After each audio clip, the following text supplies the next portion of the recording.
Welcome to Podkey Slopcast, where trillion-dollar AI stories get a sharper second look.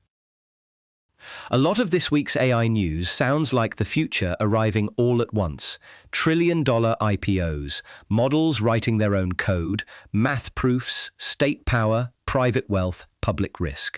The harder question is which parts are durable reality and which parts are valuation theatre, competitive signaling, or claims that still need proving. Start with the headline scale. SpaceX is reportedly planning an IPO at $135 a share that could raise $75 billion and value the company somewhere around $1.75 to $2 trillion. Anthropic has confidentially filed and is being discussed at north of $1 trillion. OpenAI is expected to follow. Confirmed fact and market narrative are already getting mixed together here. A filing is real. A projected trillion-dollar valuation is not a fact until public investors actually clear it at that price. Private market enthusiasm can survive a long time, but IPOs are where loose stories meet daily price discovery. The bullish case is straightforward. AI labs and infrastructure firms are being priced less like software companies and more like foundational utilities. If investors believe a few firms will capture massive shares of future productivity, these numbers start to look less insane. The skeptical case is also straightforward. Revenues can grow fast and still not justify valuations this large. If margins compress, competition intensifies, compute remains scarce, or regulation limits the most lucrative uses. Trillion-dollar market caps imply not just technical leadership, but durable bargaining power. If these offerings do land anywhere near those levels, the local social effects are easier to predict than the stock prices. You create a lot of new millionaires and centimillionaires very quickly, especially around San Francisco. Housing gets tighter, consumption shifts upward, and ordinary high-earning tech workers can still feel poor relative to their peer group. That status anxiety matters because it changes behavior. People optimize harder for lottery ticket equity. Employers gain leverage by dangling upside. Even home pricing can get weird if sellers start anchoring to expected AI windfalls rather than current cash economics. Now, one possible counterweight is philanthropy. Anthropic's founders have pledged to give away at least 80% of their wealth and to match employee donations 3-to-1. If valuations hold, that could redirect hundreds of billions into charitable giving. But more money does not automatically mean more effective philanthropy. Experts warning that the charitable system may be unprepared are pointing to a real capacity problem. Governance, grant-making talent, due diligence, and institutional accountability do not scale overnight.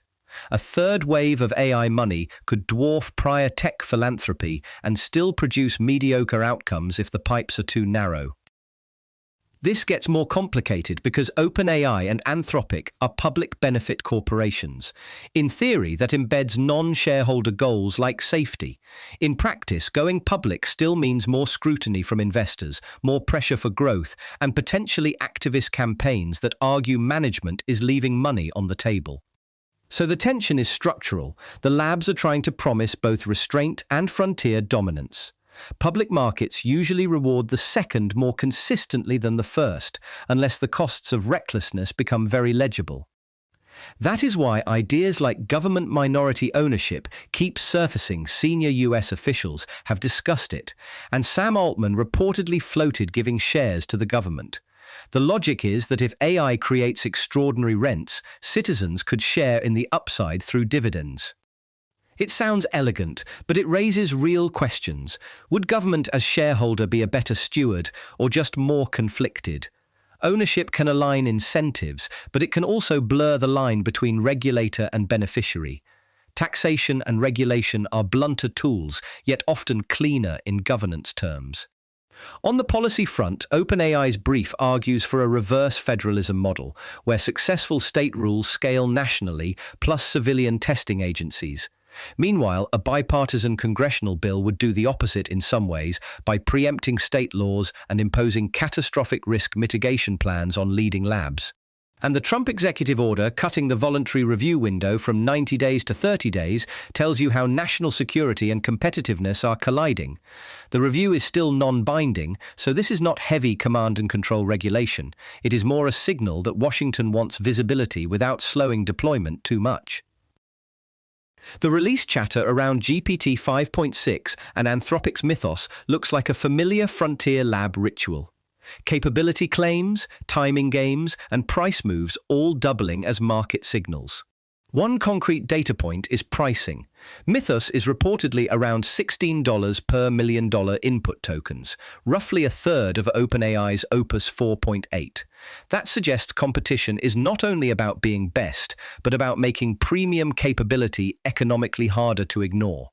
Then there is Anthropic's paper claiming AI-generated code now accounts for 80% of Claude's production, and that engineers ship about 8 times more code per quarter than in the 2021 to 2025 period. If accurate, that is a serious operational shift.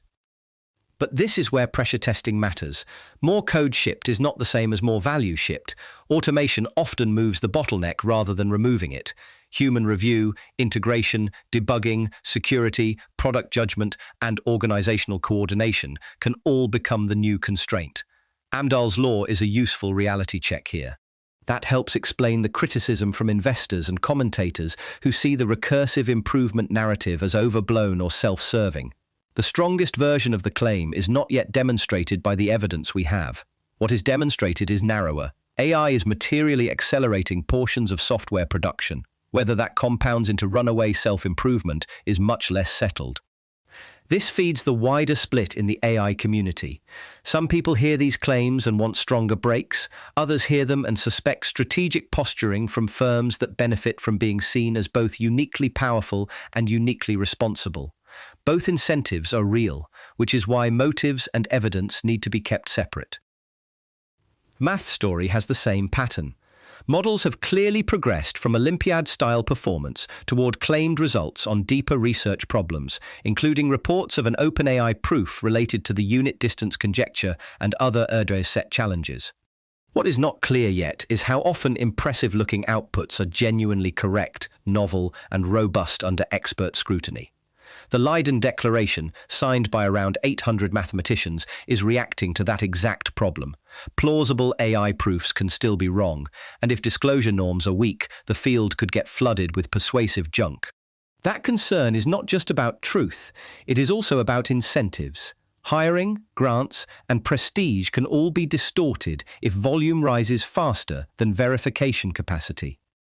Terence Tao's middle position is probably the most analytically useful one. Treat AI like an Iron Man suit for mathematicians. It can extend human reach, but humans still choose problems, interpret significance, and verify correctness. That view fits the evidence better than either full replacement or total dismissal. At the product layer, OpenAI's Dreaming Memory System is a good example of the less flashy but potentially more durable kind of progress. Replacing discrete saved memories with dynamic summaries reportedly improved fact recall from 67.9% to 82.8% on a bespoke benchmark while cutting compute fivefold. The caveat is right there in the phrase bespoke benchmark. The result may be meaningful, but it is still a company-designed test. What matters next is whether users experience fewer weird memory failures in the wild, and whether editable background summaries actually improve trust rather than making the system feel opaque. Outside the labs, Airbnb launching an AI lab focused on interaction and design instead of building a foundation model feels strategically sober. Most companies should not be trying to train frontier models. They should be figuring out where AI meaningfully improves the product they already own. The darker deployment story is the robotics startup accused of using a private Airbnb home to train household robots without consent, causing damage and a $12,383.50 lawsuit.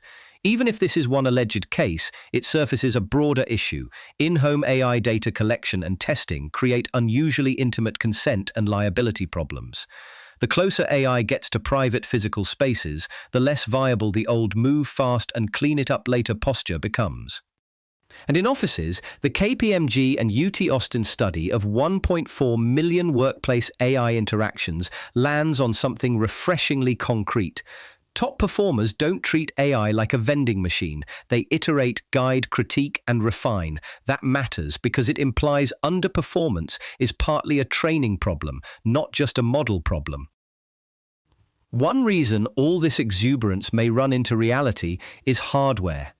TSMC's C.C. Wei says advanced chip demand will outstrip supply for the rest of the decade, with US fab expansion slowed by permitting delays and construction worker shortages. That is a reminder that AI bottlenecks are not only algorithmic or regulatory, they are industrial. TSMC's reluctance to sharply raise logic chip prices is also interesting. It suggests the company wants to monetize scarcity without creating the kind of destabilizing boom-bust dynamics seen in memory. Supply discipline can be profitable. Price shock can be self-defeating.